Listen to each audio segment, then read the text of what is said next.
नमस्कार दोस्तों, मैं नाड़ी वैद्य पंडित विनोद मिश्रा आप सभी का आरोग्य सेवा शोध संस्थान में स्वागत करता हूं। आशा करता हूं कि आप सभी स्वस्थ व अच्छे होंगे, सकुशल होंगे। दोस्तों, आज हम बात करेंगे हमारे घरों में जो हमारे बड़े बुजुर्ग हैं उनको क्या क्या परेशानियां होती हैं, क्या क्या बीमारियां आती हैं और वो बीमारियां क्यों आती हैं, उनके रोकने के उपाय क्या हैं कि वो बीमारियां ना आए। इस पे आज हम बात करेंगे। तो सबसे पहले हम बात ये करेंगे कि आज जितने भी लोग हैं, हर व्यक्ति मतलब 10 में से लगभग 8 लोग बीमार हैं। सबके घरों में बच्चा है तो वो बीमार है, कोई ना कोई प्रॉब्लम है, महिला बीमार है, पुरुष बीमार है, बड़े बुजुर्ग सभी बीमार हैं। और पहले 10, 20, 50 लोगों के परिवार में 1, 2 लोग कभी बीमार हुआ करते थे। आज यदि 5 लोगों का परिवार है तो 5 बीमार है। यह स्थिति क्यों निर्मित हुई? यह स्थिति गलत खान पान, गलत आचरण, गलत रहन सहन की वजह से ही निर्मित हुई। तो मैं ये सब बोल के आपको डराना नहीं चाह रहा हूँ कि मैं डराना चाह रहा हूँ, लेकिन कटु सत्य यही है।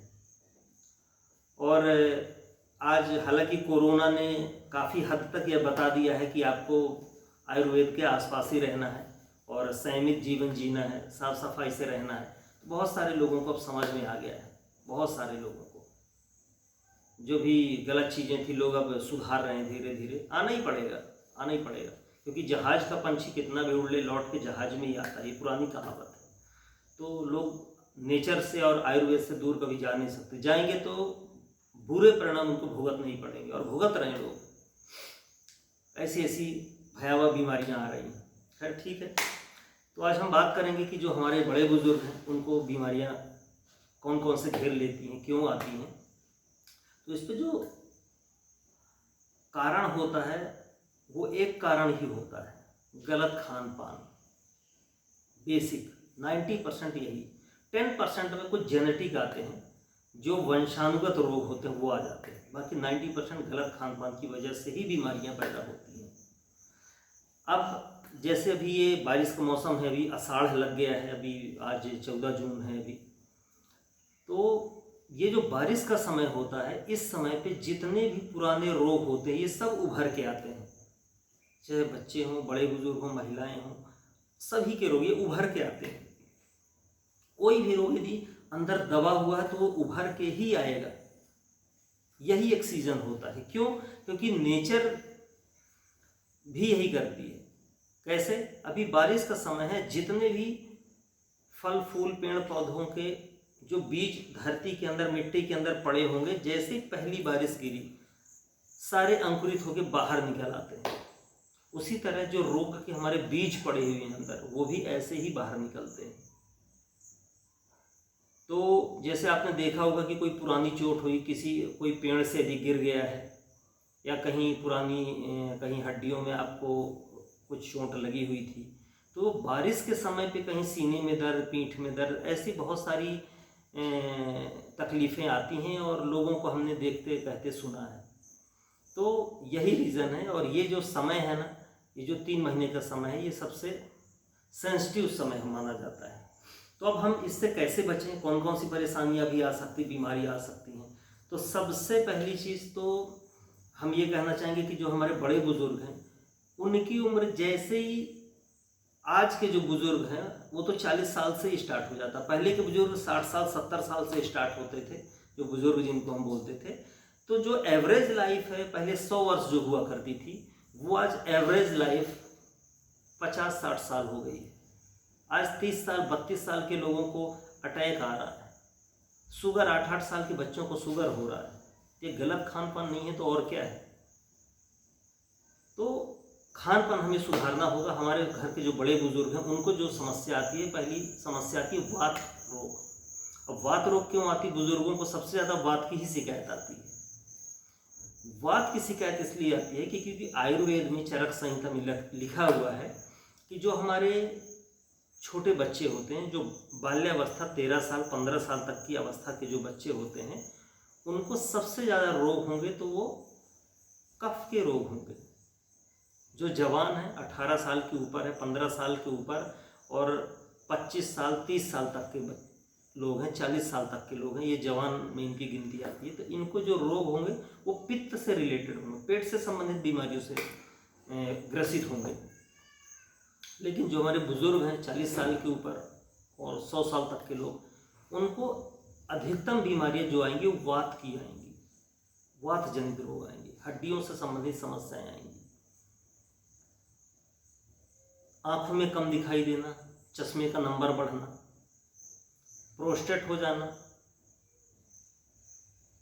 बवासीर हो जाना, खूनी या बादी कोई भी बवासीर, रात में बार बार बाथरूम जाना, पेशाब करने जाना, तो ऐसी कुछ भी बीमारियां होती हैं। तो ये होती क्यों, और इसके साथ हमें बीपी, शुगर और हार्ट का ब्लॉकेज, ये तो आजकल कॉमन हो चुकी है।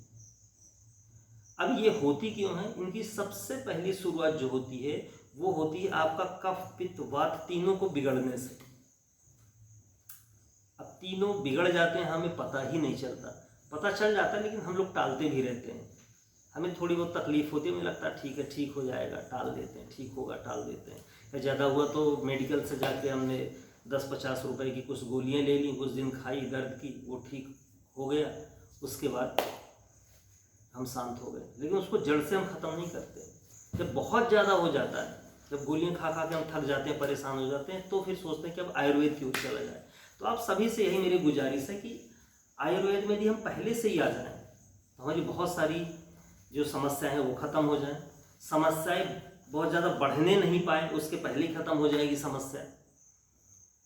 तो आयुर्वेद का सहारा लेंगे तो अच्छा रहेगा। इसके कोई साइड इफ़ेक्ट भी नहीं है, ये तो आप सभी जान चुके हैं। और पूरे विश्व में अभी कोरोना जो महामारी चल रही है, जितने लोगों ने भी, पूरे विश्व में जितने लोगों ने, जितने देशों ने यदि कोरोना से बचने के उपाय बताया तो वो आयुर्वेद अपना के अपना इम्यून सिस्टम को मजबूत करके ही बचा जा सकता, क्योंकि यह बीमारी अब जाने वाली नहीं है अपनी धरती से।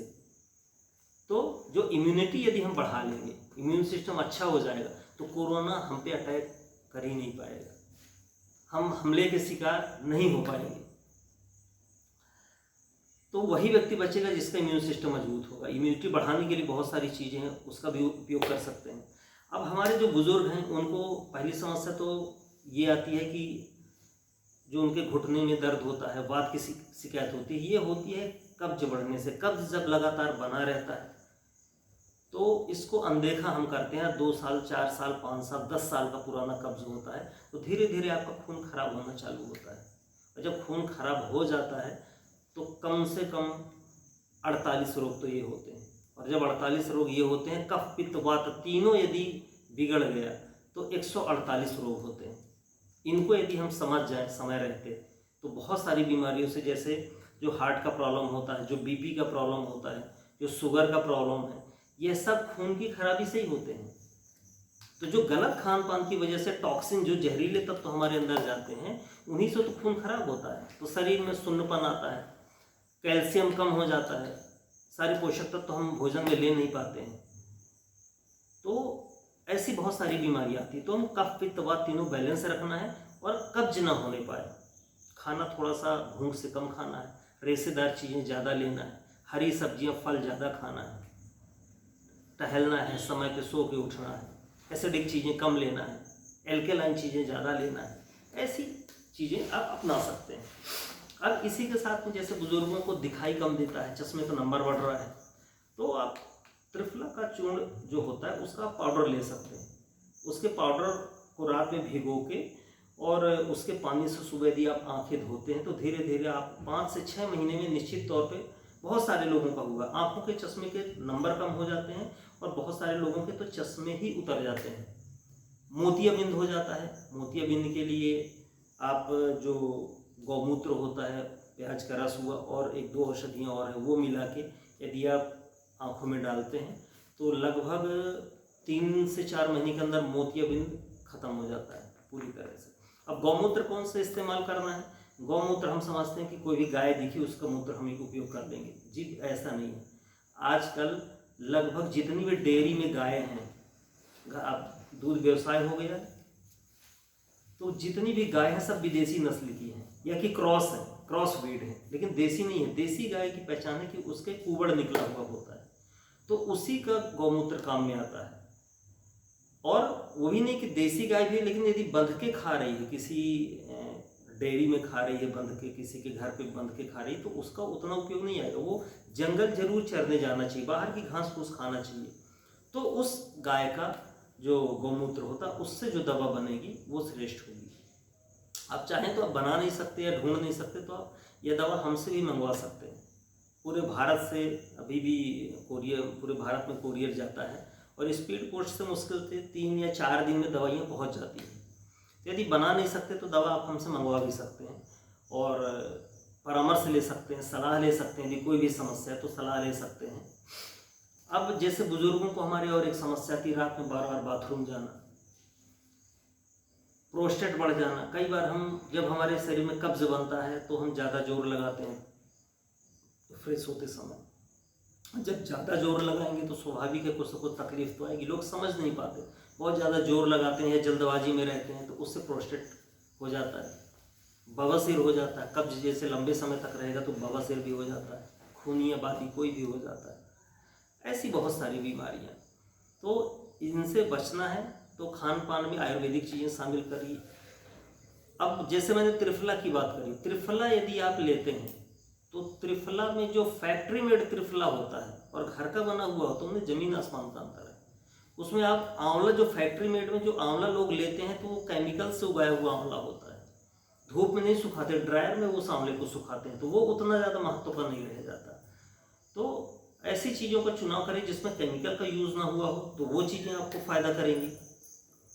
तो इन चीज़ों का ध्यान रखना बहुत ज़रूरी। कई बार ये हम सब लेते हैं, कहते हैं हमने त्रिफला भी ले लिया, ये भी कर ले, लेकिन गुरुजी हमको आराम नहीं लग रहा। बहुत सारे कॉल्स आते हैं हमारे पास। उसका एक ही रीज़न है कि आपने वन औषधि नहीं ली है। वन औषधियों का प्रभाव इन औषधियों से 10 गुना ज़्यादा होता है। आजकल व्यवसायीकरण हो गया है, हर चीज़ में आयुर्वेद लिखा हुआ है, लेकिन आयुर्वेद वो होता नहीं, या होता भी है तो सिर्फ 50% ही काम करती हैं वो दवाइयाँ। इनका भी ध्यान रखना है थोड़ा सा।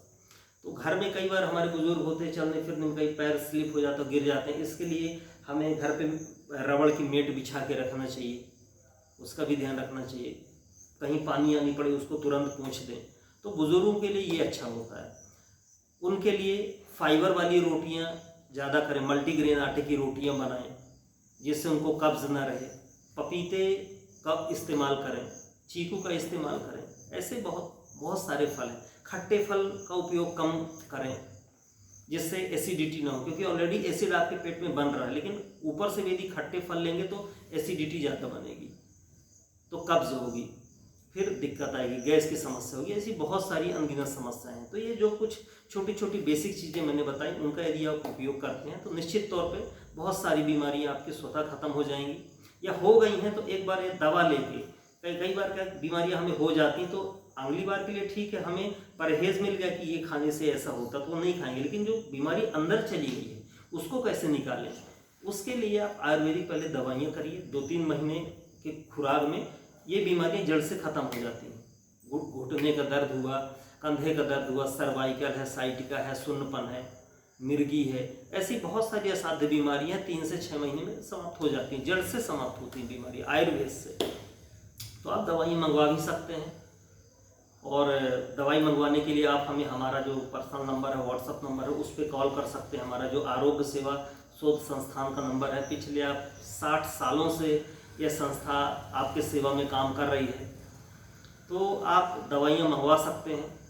तो हमारा नंबर है 8770448757। ये जो नंबर है इस पे आप कॉल करके, व्हाट्सअप करके सुबह 8 बजे से रात्रि में 8-9 बजे तक निःशुल्क परामर्श ले सकते हैं, और दवाइयाँ 3 से 4 दिन में पूरे भारत में पहुँच जाती हैं। इस वीडियो को आप लाइक करिए, सब्सक्राइब करिए और दूसरे लोगों तक जरूर शेयर करिए, क्योंकि अच्छी बातें बहुत तेज़ी से फैलती हैं। आपके द्वारा किसी भी व्यक्ति का, एक व्यक्ति का भी यदि भला होता है तो वाकई भगवान पुण्य का भागी मानता है, और उसका कुछ पुण्य प्रताप आपको मिलता है, आपके परिवार को मिलता है। तो अच्छी बातें जरूर शेयर करिए। खुश रहिए, स्वस्थ रहिए, मस्त रहिए।